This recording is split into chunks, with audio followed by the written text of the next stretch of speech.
मतलब का रिश्ता। एक गांव में एक बड़ा साहूकार रहता था। साहूकार बहुत पैसे वाला था। आसपास के कई गांव में उसका बड़ा नाम था। लेकिन इस साहूकार को अपने पैसों का, अपने रुतबे का और अपने नाम का बड़ा ही घमंड था। वह अपने नाम को बनाए रखने के लिए बहुत ज़्यादा सोचता था और बिना किसी की भावनाओं की कद्र किए वो सब करता था जो उसे लगता था कि करना चाहिए। साहूकार को कई सालों बाद एक संतान की प्राप्ति हुई थी। साहूकार ने अपनी इस खुशी को मनाने के लिए अपने घर पर एक बहुत बड़ा कार्यक्रम रखा, जिसमें उसने आसपास के गांव के सभी श्रीमंत लोगों को और सिर्फ ऐसे रिश्तेदारों को जो बहुत पैसे वाले थे बुलाया था।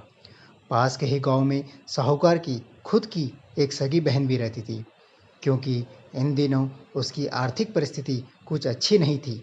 इसलिए उसने अपनी बहन तक को इस कार्यक्रम के लिए नहीं बुलाया। साहूकार ने जिस कार्यक्रम का आयोजन किया था वह इतना भव्य था और इसके अलावा उसमें इतने प्रसिद्ध और श्रीमंत लोग आने वाले थे कि इस कार्यक्रम की चर्चाएं हर गांव में होने लगी।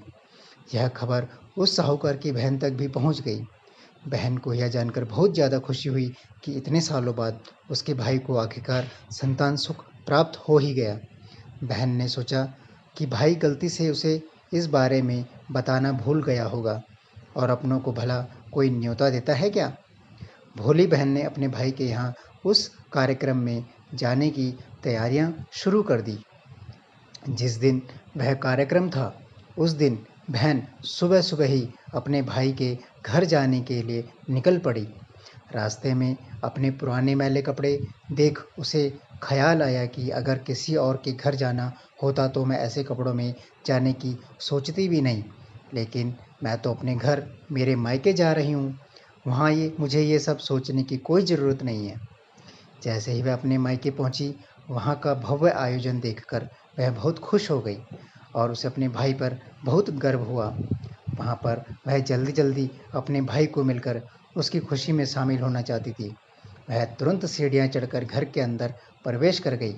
उसने देखा कि उसका भाई मेहमानों के तौर पर आए सभी धनाढ्य और नामी लोगों का स्वागत करने में व्यस्त है। बहन जैसे ही अपने भाई की तरफ उससे मिलने के लिए बढ़ी, उसके भाई की नज़रें उस पर पड़ गई और अपनी बहन को ऐसे मैले पुराने कपड़ों में देखकर भाई ने उससे मिलना तो दूर बल्कि तुरंत बहाना बनाकर वहाँ से निकल गया। बहन ने सोचा, इतने लोगों में बेचारा अकेला भाई क्या क्या करे, ज़रूर उसे कुछ काम याद आया होगा, इसलिए वहाँ से चला गया होगा। बहन बाद में अपनी भाभी से मिलने गई।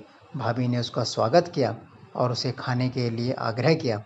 बहन ने सोचा, ठीक है, पहले खाना खा लेती हूँ, फिर बाद में आराम से भाई से मिल लूँगी। बहन खाना खाने के लिए पंगत में बैठी।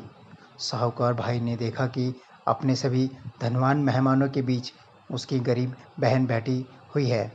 सभी कीमती पोशाक पहने लोगों के बीच उसकी बहन जो पुराने मैले कपड़े पहनकर बैठी थी, यह साहूकार से देखा नहीं गया।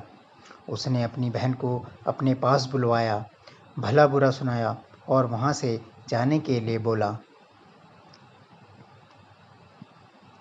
बहन ने अपने सपने में भी नहीं सोचा था कि उसके साथ कभी ऐसा व्यवहार भी हो सकता है, और वह भी उसके खुद के मायके में। अपमान होने के बाद बहन तुरंत अपने घर ससुराल जाने के लिए चल पड़ी। बहन इस बात को पचा ही नहीं पा रही थी कि उसके अपने भाई ने उसके साथ इतना बुरा व्यवहार किया। उसकी आंखों से आंसू नहीं थम रहे थे। रास्ते में उसे अपनी पुरानी दोस्त मिली। उस दोस्त ने उसे रोने का कारण पूछा। हालांकि बहन उसे कुछ भी नहीं बताना चाहती थी, लेकिन दोस्त के बार बार पूछने पर उसने उसके साथ हुई सारी घटना उसे बता दी। उसकी दोस्त एक समझदार महिला थी और काफ़ी प्रैक्टिकल सोचने वाली थी। उसने कहा, अगर तुम मेरी बात मानो तो एक दिन तुम्हारा भाई खुद तुम्हें अपने यहाँ बुलवाएगा और तुमसे माफ़ी मांगेगा। बहन ने उसे कहा कि मैं तुम्हारी हर बात मानूंगी, बताओ मुझे क्या करना होगा। दोस्त ने कहा कि तुम इस अपमान को, इस दुख को एक दिशा दे दो और कोई गृह उद्योग शुरू कर दो। उसमें इतनी मेहनत करो कि उस काम में तुमसे अच्छा कोई भी ना हो। बहन को अपने दोस्त की बात सही लगी। उसने घर पहुंचकर अपने आंसू पोंछकर उसी दिन से एक गृह उद्योग शुरू किया।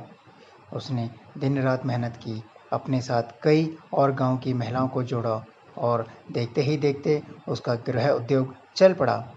कुछ ही सालों में आसपास के 50 गांव में उसका नाम और रुतबा काफ़ी बढ़ गया और अब वह पैसों के मामले में अपने भाई से भी ज़्यादा बड़ी बन गई। भाई को भी जब यह पता चला कि उसकी बहन इतनी श्रीमंत हो गई है तो उसने सोचा कि एक बार उससे मिलकर आया जाए। जब वह अपने बहन को उसके घर मिलने पहुंचा तो बहन ने उसका किसी राजा महाराजे की तरह स्वागत किया, उसकी पसंद खाना खिलाया। बहन का ऐसा व्यवहार देखकर भाई को अपनी पिछली गलती का एहसास हुआ, इसलिए उसने अपनी बहन को अपने घर होने वाली पूजा के लिए आमंत्रित किया। कुछ ही दिनों बाद बहन अपने भाई के यहाँ उस पूजा के लिए पहुँच गई।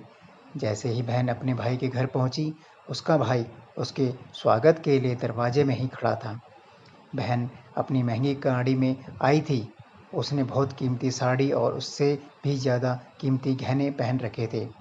बहन का ऐसा ठाट बाट देखकर सिर्फ भाई नहीं बल्कि उसका पूरा गांव दंग रह गया।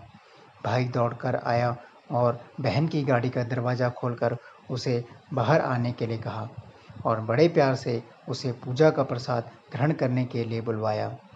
बहन को बहन को इस बार 12 पकवान परोसे गए थे। चांदी की थाली में उसे खाना दिया गया था। वह साथ में एक सोने की चम्मच भी रखी थी। उसके बैठने के लिए बेशकीमती पाट रखा गया था। बहन को यह सब देखकर उसके वह पुराने दिन याद आ गए जब भाई ने उसे बिना खाना खिलाए ही भला बुरा कहकर वापस लौटा दिया था। बहन खाना खाने के लिए तो नहीं बैठी, लेकिन उसने अपने सारे कीमती जेवर उतार कर उस थाली के सामने रख दिए और खाने में से कुछ निवाले उन जेवर पर रख दिए।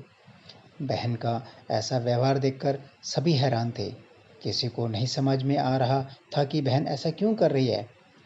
आखिर वह क्यों उन जेवरों को खाना खिला रही है। जब सभी ने उससे पूछा कि वह क्यों ऐसा कर रही है, तब बहन ने सबके सामने बताया कि आज जो उसका इतना मान सम्मान हो रहा है वह दरअसल उसका नहीं, उसके इन्हीं कीमती जेवरों और कपड़ों का हो रहा है, क्योंकि मैं तो अभी भी वही पुरानी साहूकार की बहन ही हूँ। अगर कुछ बदला है तो वह मेरी परिस्थिति है, मेरे कपड़े और मेरे गहने। भाई ने अपनी गलती का एहसास होने पर इस बार अपनी बहन के पैर पकड़कर माफ़ी मांगी। बहन जो पहले भी अपने भाई से निस्वार्थ प्रेम करती थी, उसने अपने भाई को माफ़ कर दिया और उसे गले से लगा लिया। दोस्तों, पैसे सिर्फ हमारे जीवन को सरल बनाने के लिए हैं, जबकि रिश्ते जीवन में मिले किसी वरदान की तरह हैं। उन्हें सच्चे मन से और निस्वार्थ भाव से निभाया जाए। पैसे खर्च हो जाएं तो आप बाद में भी कमा सकते हैं, मगर रिश्ते खर्च या टूट जाएं तो दुनिया का सारा धन भी आपको उन्हें वापस नहीं दिला सकता।